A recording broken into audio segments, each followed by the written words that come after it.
Bonjour à tous, bienvenue sur My Travel Project. Aujourd'hui, je te retrouve avec mon sac à dos petit format cette fois-ci pour te présenter en fait tout le contenu de mon sac à dos cabine, enfin de mon bagage cabine du coup, quand je vais prendre un vol long courrier parce que forcément du coup, quand tu passes 12 heures dans un avion, c'est quand même mieux de t'y préparer un petit peu à l'avance. Du coup, c'est parti, je vais te montrer tout ce que je mets là-dedans quand je prends un vol long courrier. Donc tout d'abord, je vais te présenter la bête. Donc moi, c'est un sac à dos qui se présente de manière hyper simple. C'est pas du tout un sac à dos technique ou quoi que ce soit. C'est de la marque Herschel. Je te mettrai dans l'écran le nom du modèle en fait. Voilà, c'est un sac à dos hyper basique. Ce que j'aime juste, c'est que le dos est un petit peu renforcé. Alors là, comme ça, à l'écran, ça se voit pas, mais à l'intérieur, ça se voit et surtout ça se sent quand tu le portes, donc ça c'est quand même plutôt cool. Il y a une petite poche à l'avant où je mets en général tout ce dont j'ai besoin d'accéder facilement, donc ça va être le passeport, l'argent par exemple, mon portable, ce genre de choses. Et pour le reste, ça va tout être dans la grande poche, donc tout ce dont j'ai pas besoin littéralement dans l'immédiat ou quelque chose d'important par exemple. Alors moi j'ai décidé de prendre un sac à dos tout simplement parce que je trouve ça plus pratique qu'un sac mou entre guillemets, donc les espèces de grands sacs avec juste des anses qui ont pas de forme, où du coup on va pas se limiter au niveau de ce qu'on va mettre dedans. Et en général, si tu as tendance à un peu prendre plus d'affaires que ce que tu devrais, comme moi, tu dépasses peut-être le poids autorisé. Bon, après, pour un bagage cabine, normalement c'est 10 kg, donc tu as quand même de la marge, j'ai envie de te dire. Mais voilà, moi je préfère prendre un sac à dos parce que ça me limite au niveau de la taille, vu qu'il y a quand même une forme à la base. Ça permet de faire rentrer mon ordinateur, ça c'est quand même pas négligeable. Je peux tout mettre dedans. Alors ensuite, c'est à une contenance 22 litres pour ce sac-là. Je trouve que c'est peut-être un petit peu beaucoup. On peut prendre moins, clairement. Ensuite, moi j'aime bien quand voilà, mon sac à dos il est pas blindé à fond et que j'ai un petit peu de lest comme ça. Je trouve ça juste plus agréable en fait quand tu portes le sac à dos plutôt que d'avoir l'impression d'avoir le sac de Dora l'exploratrice ou la carapace des Tortues Ninja sur le dos. Donc ça me permet de me limiter au niveau des affaires. En plus, c'est à la taille réglementaire pour la plupart des compagnies aériennes, voire toutes les compagnies aériennes. Et donc maintenant, je vais te montrer tout ce que je mets dans mon sac à dos. Alors tout d'abord, je vais te parler de l'administratif, donc déjà du passeport, mais aussi des réservations en général. Donc pour ça, je mets tout au même endroit, c'est-à-dire dans la petite poche en fait de mon sac à dos. Donc j'ai forcément mon passeport avec le visa à l'intérieur. Donc moi pour le coup, c'est le visa du Brésil, forcément. Après avec, j'ai toujours les réservations d'au moins la première auberge de jeunesse dans laquelle je vais aller, enfin le premier logement, et aussi la confirmation de mon billet d'avion. Ça c'est parce que je suis un peu version old school, version papier. J'ai toujours en général aussi mon billet d'avion en fait après avoir fait le check-in sur mon portable. Mais je préfère toujours avoir une version papier en fait au cas où j'ai plus de batterie par exemple, au moins je sais que j'ai un backup. Et aussi dépendamment du pays où tu vas, on peut te demander une confirmation en fait de sortie de territoire, donc ça va être le billet de retour par exemple ou un billet de bus.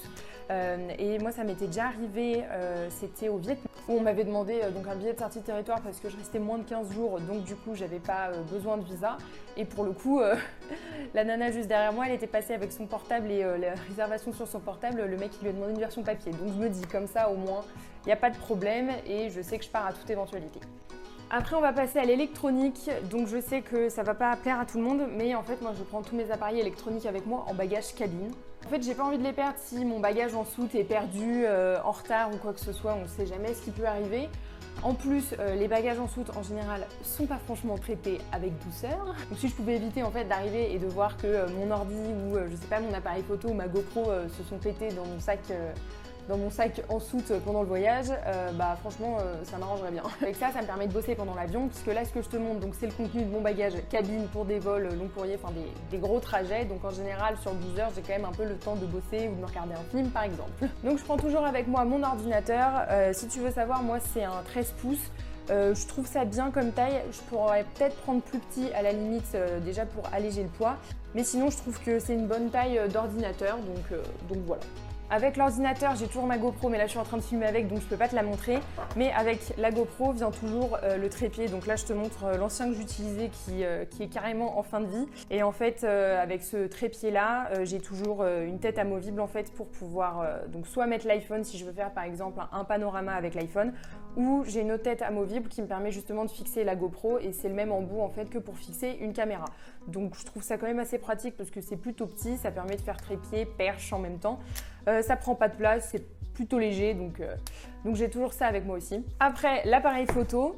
Donc forcément avec la housse, il y a plusieurs poches où moi je garde les cartes mémoire, enfin les cartes SD que j'ai en plus. Donc il se présente comme ça. Moi c'est un Lumix, je ne me souviens plus nécessairement de la référence, je te le mettrai dans l'écran. Voilà, il est pratique. Ensuite, je m'en sers pas pour filmer parce que je trouve que la qualité est pas géniale, mais je trouve que la qualité est bien pour prendre des photos pour mon blog, donc du coup, je reste avec cet appareil. En fait, j'aimerais bien investir dans un meilleur appareil photo qui fasse aussi caméra, sauf que pour l'instant, j'ai pas nécessairement l'argent, ou en tout cas, c'est pas de l'argent que j'ai envie d'investir dans une caméra pour l'instant. Je préfère l'investir dans des voyages au Brésil vu que je suis là que pour un an. Donc peut-être qu'à l'avenir, je m'achèterai un autre appareil photo, une autre caméra. Mais pour l'instant, c'est pas au programme parce que je trouve que celui-ci fait encore des très belles photos, donc je vois pas pourquoi j'en achèterai un autre. Et pour finir la partie sur les électroniques, j'ai toujours avec moi une espèce de pochette comme ça en fait où je vais avoir tous mes chargeurs. Donc le chargeur d'appareil photo, j'ai aussi toujours une prise en fait comme ça. Donc là c'est une prise américaine. J'essaye toujours d'avoir donc avec moi dans mon bagage cabine une prise avec les fiches avec les fiches qui correspondent aux prises du pays dans lequel je vais. Donc au Brésil en l'occurrence c'est les mêmes fiches qu'en France, donc j'avais pas besoin de changer. Mais si par exemple voilà, j'étais partie au Canada, j'aurais pris une fiche comme ça. Donc je prends cette pochette là avec tous les chargeurs à l'intérieur. En général elle est moins grosse, hein. C'est juste que là en fait j'ai mis tous les chargeurs que j'ai, les chargeurs en backup en fait que j'ai ici chez moi. Quand je pars en voyage j'en ai quand même bien moins. Et au moins ça permet d'avoir tout au même endroit et surtout que tout ne se mélange pas parce que tu connais le problème, tu sais, de l'écouteur qui s'en mêle dans le chargeur du truc du machin. Au moins là j'ai tout au même endroit et ça m'évite de me retrouver avec des chargeurs ou des câbles qui se sont complètement emmêlés pendant le voyage et que j'arrive pas à les mêler. Donc ça peut paraître beaucoup pour certains, surtout pour un bagage cabine en termes d'électronique. Moi ça me dérange pas de prendre tout ça dans le sens où ça me rassure aussi d'avoir tout avec moi.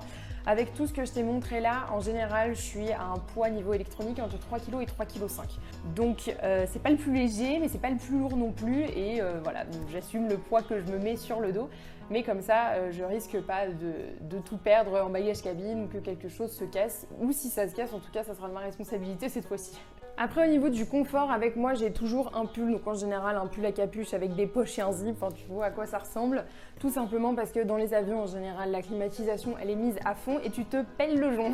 Donc même si en général, sur les vols long courriers, on va te fournir un petit oreiller et une couette, moi, je préfère toujours avoir un pull avec moi juste pour être plus confort. Comme ça, le vol se passe bien et j'ai pas froid. Avec moi, j'ai toujours aussi une mini pochette comme ça, avec genre de la crème hydratante. Je vais avoir une mini brosse à dents. J'ai aussi du gel antibactérien pour les mains et bien sûr des boules Kies et souvent un masque, même si je supporte pas trop ça.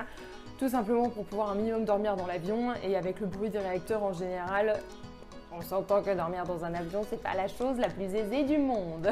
Au niveau de l'argent, quand je pars en voyage et surtout dans mon bagage cabine là en l'occurrence, en fait je prends pas mon portefeuille avec moi, je trouve ça un peu ridicule parce qu'il y a beaucoup trop de choses par rapport à ce dont je vais avoir besoin quand je vais être en voyage. Du coup j'ai toujours avec moi une pochette secrète, je t'en ai déjà parlé dans plusieurs de mes vidéos, notamment mes indispensables pour partir en sac à dos. Je te mettrai le lien dans le i juste là.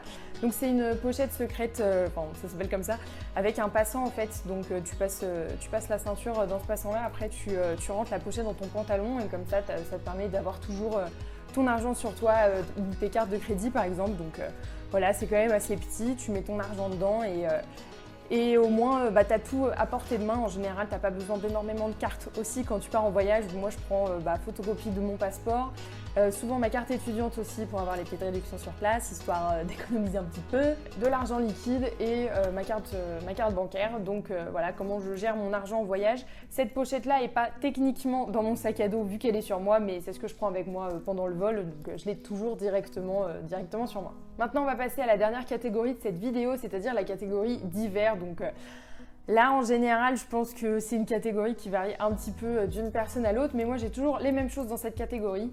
Déjà, j'ai toujours de la nourriture avec moi, donc en général, j'ai un fruit, par exemple une pomme ou une banane et un sachet de gâteau. Tu peux passer en fait en cabine avec de la nourriture, ça, il n'y a pas de problème. C'est juste pour les contenants en fait où tu n'as pas le droit. Contenants remplis surtout, par exemple une bouteille d'eau, tu peux pas passer avec, mais ça, je pense que tu le sais. Par contre, tu peux passer en cabine avec une gourde vide, donc moi, c'est ce que j'essaye de faire. La plupart du temps, je l'oublie, mais j'ai quand même une gourde, donc si j'y pense, je la prends vide et après, je demande juste à l'hôtesse de l'air de me la remplir avec de l'eau. Ça me permet de pas toujours demander des verres d'eau dans des verres en plastique ou tout simplement d'acheter des bouteilles d'eau en plastique parce qu'au final ça revient au même, ça gaspille. Après, donc ça je sais que c'est un peu controversé, mais je prends toujours avec moi un guide de voyage. Donc en l'occurrence là, c'est le guide du Brésil vu que je suis au Brésil. Je sais qu'il y a plein de personnes qui n'aiment pas nécessairement prendre des guides de voyage. Moi j'aime bien, je l'avais déjà expliqué dans une autre vidéo, mais moi je trouve que c'est un support, ça me permet de lire dans l'avion, de m'imprégner un peu du pays avant d'y arriver tout simplement. Je sais pas, moi j'aime bien avoir un support papier, après je les revends, hein. Les guides je les garde pas, enfin j'en garde certains mais je les garde pas tous. Mais voilà, j'ai toujours un guide avec moi. En général, j'essaye de prendre un petit peu plus fin parce que là, bon, c'est pour le Brésil, forcément ce pays fait 17 fois la France, c'est une galaxie le truc. Donc le guide de voyage est aussi énorme. Mais en général, j'essaye de prendre la version un peu condensée. Et pour finir, j'ai toujours avec moi des écouteurs pour l'avion et mes lunettes de soleil. Je sais que les lunettes de soleil, ça sert à foutre rien dans l'avion. Ne me demande pas pourquoi, elles sont toujours avec moi dans mon bagage cabine. Voilà, je t'ai présenté tout ce que je mettais dans mon bagage cabine, en l'occurrence mon sac à dos quand je pars pour un long trajet, donc la plupart du temps pour un vol long courrier. J'espère que ça t'aura plu de voir ce que je mettais dans mon sac à dos, que ça aurait peut-être pu t'aider toi à organiser ton sac à dos cabine si tu pars bientôt en voyage. N'hésite pas à me dire en commentaire ce que toi tu mets, quels sont tes indispensables en fait quand tu pars pour un long trajet comme ça. Et nous on se retrouve bientôt dans une prochaine vidéo. Ciao!